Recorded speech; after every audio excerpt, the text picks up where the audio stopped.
All right, gang, we're on month 2 of finding the perfect morning routine for me. So what I'm doing is every month I'm doing 6 movements every single day, being super consistent with that for the entire month. At the end of the month, the moves I didn't like, we're taking them out and we're replacing them with something new, keeping the moves we think work really well. So this is month 2. From month 1, we replaced 3 movements. We kept the other 3. So let's get into it. Drill 1 is a carryover movement. It is a down dog march. We did this last month. I love this drill. So we're setting up in down dog. We're going to do 10 reps a side in the down dog position. Then we're marching. So I'm going to drive my left heel towards the ground. Keep the leg straight there. Bend the right knee. Isolate that left side, and then march on over to the right side. 10 reps, each side 20 total. Here we go. 1, 2, 4, 6. Try to really feel that stretch all the way up into the hamstring. 8.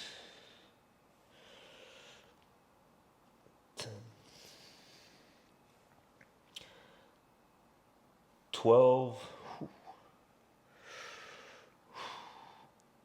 14, 16, 18. Oh, 20. Cool. All right, drill 2, kind of a new one. So we did a heel sit variation on month 1. This one, heel sit lateral reach. So we're setting up in our heel sit. We're gonna do 5 of these, 2 each side. Place your hand on the ground, reach over top. Keep the butt on the heels though. Pause for a second or 2, then switch sides. Keep the butt low and make a big reach, really stretching throughout the entire side there. 5 reps each side. Here we go.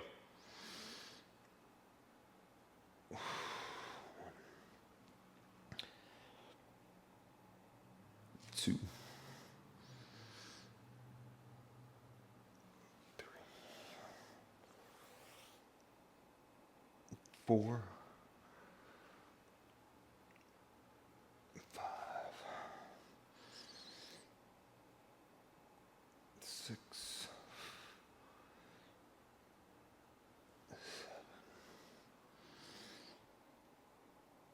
7, 8. Last 2. 9, 10. Cool. All right, drill 3. So we're doing a press up hold. And in month 1, we did a dive press up.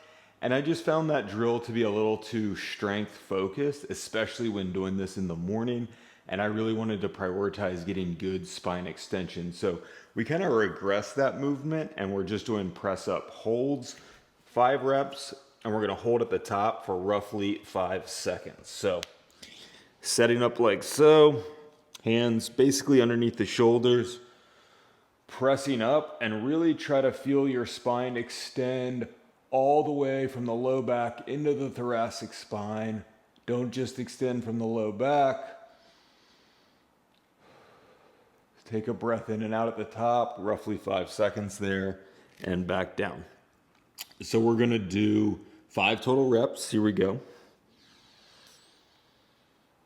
Get long through the entire spine, especially in the T-spine. Feel that spine extend nicely. 1,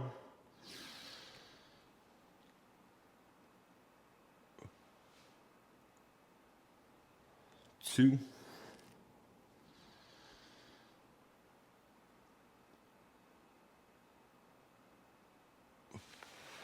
3,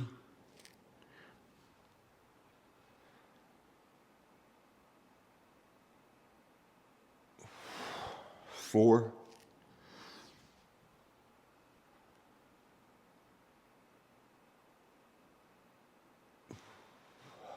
5. 5.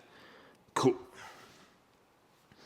All right, drill 4. We were doing a 90-90 flow for hip rotation, and I thought that drill was pretty good, but this drill we're replacing with standing hip cars, I think is just gonna be better. So let's hop up standing hip cars. All right, gang, standing hip cars. As I said, we replaced the 90-90 flow for the hip cars. And honestly, this is one of my all-time favorite drills. So I have a feeling this is gonna be a staple. So we need something to hang on to. And here's what the movement looks like. We're gonna lift our knee up as high as we can, getting into max hip flexion. Keeping the knee high, we're gonna slowly bring it out to the side as far as we can. Once we hit an end point there, we're then gonna lift the foot as much as we can, which will internally rotate the hip. Keep the knee as high as possible. Once we max that out, then we'll kick the foot back, going into hip extension, and rotate the knee back so it's in line with the other knee. And then we're gonna reverse that, kicking the foot back, lifting the knee as high as possible, coming back to center. So I keep my hand on my pelvis here, and I do that for feedback because it's very easy just to rotate off this planted foot and think you're moving more from this hip. So if you start to do that, you'll notice, oh, my pelvis has moved. I'm no longer moving from this hip. I'm just moving from this planted leg. So put your hand there, use that feedback. We're doing 5 reps a side. Here we go. These should feel challenging. You should feel like you're working the deep muscles of your hip on every rep.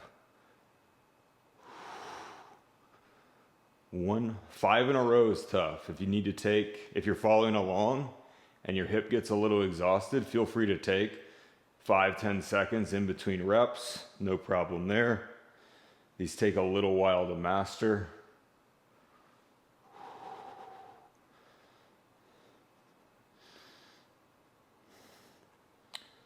3.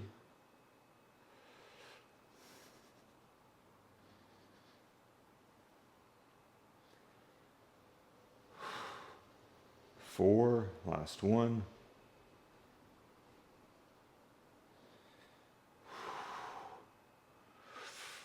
5. Yep.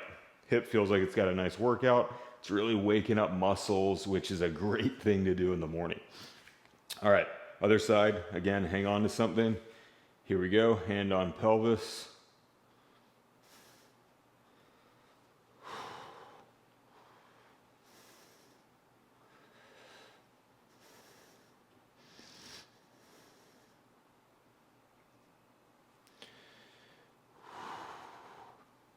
Don't get lazy with these. 2, they should be challenging the entire time.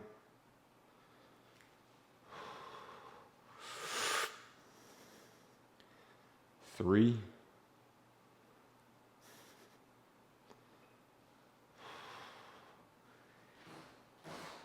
4, and the last one.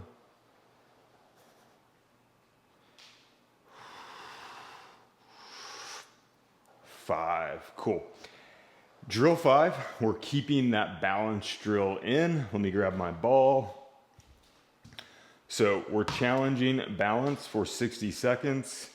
And for you, if you're following along, that could be any drill that you're doing standing on one leg that challenges your balance. I'm using a racquetball to keep things interesting. But if you don't have a racquetball, a good alternative is some sort of head nodding. Could be up, down, could be side to side. That's really gonna challenge your stability. So 60 seconds on the clock. Here we go.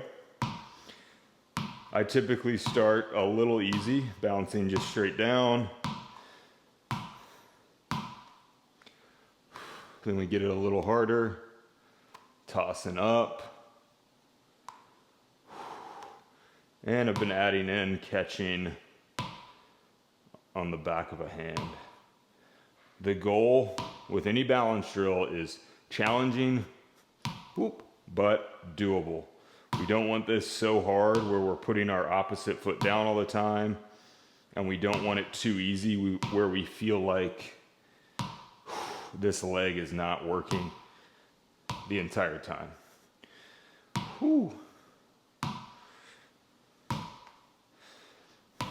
Sometimes near the end, I've got to make it easier again, just because I am starting to fatigue.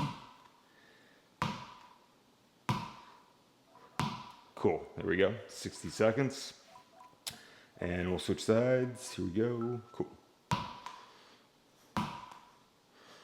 Again, challenging, but doable.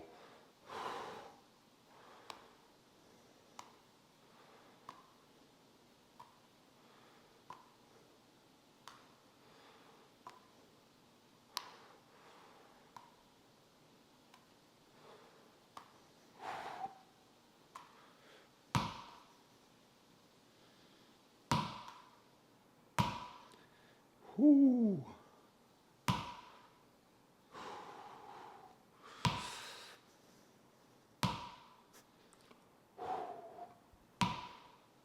Nice. Oh.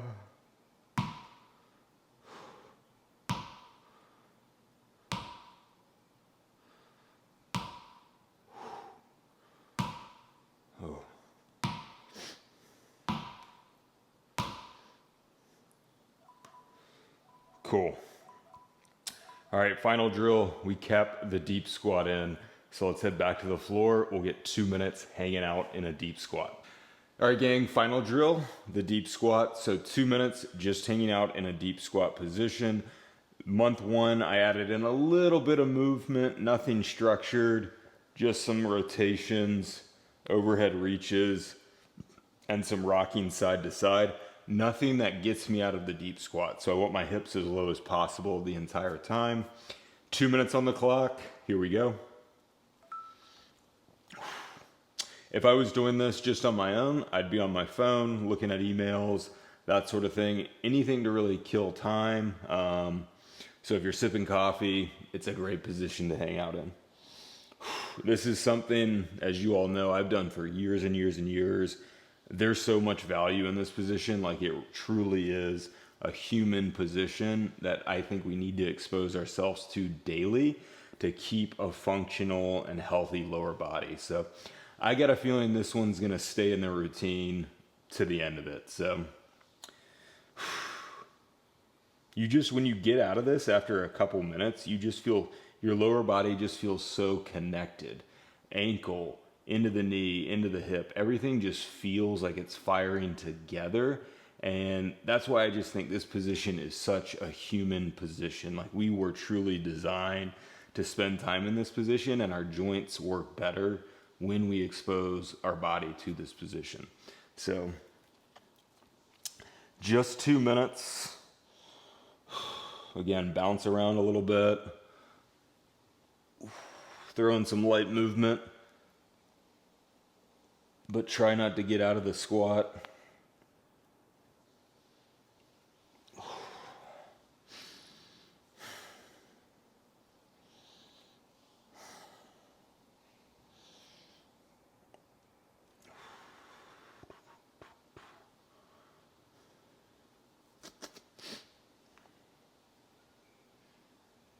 Just hanging on. 15 seconds to go.